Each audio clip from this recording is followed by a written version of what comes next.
বাংলাদেশে গণতান্ত্রিক সংস্কার ও জবাবদিহি প্রতিষ্ঠার আহ্বান জানিয়ে ড মোহাম্মদ ইউনূসকে চিঠি দিয়েছেন যুক্তরাষ্ট্রের সিনেটের ৪ সদস্য। ২০ সেপ্টেম্বর কংগ্রেসের উচ্চকক্ষ সিনেটের পররাষ্ট্র সম্পর্ক বিষয়ক কমিটির ওয়েবসাইটে এই চিঠি প্রকাশ করা হয়েছে। কেউ না বুঝলেও আমরা আপনার প্রয়োজন বুঝি, আর তাই তো অত্যাধুনিক ফিচার সম্বলিত বিভিন্ন সাইজ আর কালারের ২৫০টিরও বেশি ডিজাইন অপশন নিয়ে ওয়ালটন স্মার্ট ফ্রিজ বোঝে আপনার প্রয়োজন। চিঠিতে স্বাক্ষরকারী আইন প্রণেতারা হলেন এই কমিটির প্রধান ও senator Ben Cardin, senator Chris Murphy, senator Chris Van Hollen ও সিনেটর জেফ মার্কলে। ছাত্র জনতার তীব্র আন্দোলনের মুখে গত ৫ আগস্ট প্রধানমন্ত্রীর পদ ছেড়ে শেখ হাসিনা ভারতে চলে যাওয়ার পর অন্তর্বর্তী সরকারের প্রধান ও শান্তিতে নোবেল বিজয়ী অধ্যাপক এক চিঠিতে এই কথা জানান ওই সিনেটরা।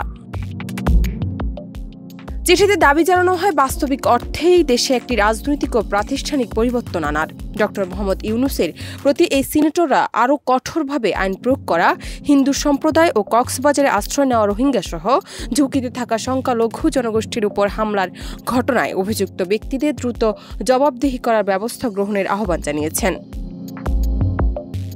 আইন প্রণেতারা লেখেন, সাম্প্রতিক সপ্তাহগুলোতে বাংলাদেশের মানুষ কিভাবে সম্মিলিত পদক্ষেপের মাধ্যমে একটা পরিবর্তন আনয়নকারী শক্তি সাহসী প্রদর্শন করেছেন সেটি নিজেদের সরকার ও বিশ্ববাসী দেখেছে।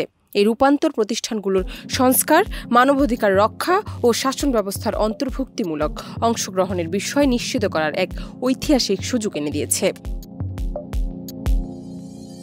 এ প্রসঙ্গে আইন প্রণেতারা আরও বলেন, এই রূপান্তর বাংলাদেশ মানবাধিকার নিশ্চিত করা, যেমন মত প্রকাশ ও শান্তিপূর্ণ সমাবেশের স্বাধীনতা সুরক্ষা, নানা বৈচিত্র্যের মানুষের প্রতিনিধিত্বকারী সরকারের অন্তর্ভুক্তিমূলক অংশগ্রহণের সুযোগ প্রদান, নাগরিক সমাজ ও স্বাধীন গণমাধ্যমের প্রতি সমর্থন দান এবং দেশের জনগণের বিরুদ্ধে সহিংসতার জন্য দায়ী ব্যক্তিদের জবাবদিহির আওতায় আনার বিরাট সুযোগ। বাংলাদেশের জনগণ এমন একটি সরকার প্রতিষ্ঠার অধিকার রাখে যা তাদের মতামত সম্মান জানাবে, অধিকারের সুরক্ষা দেবে ও মর্যাদা সমুন্নত রাখবে।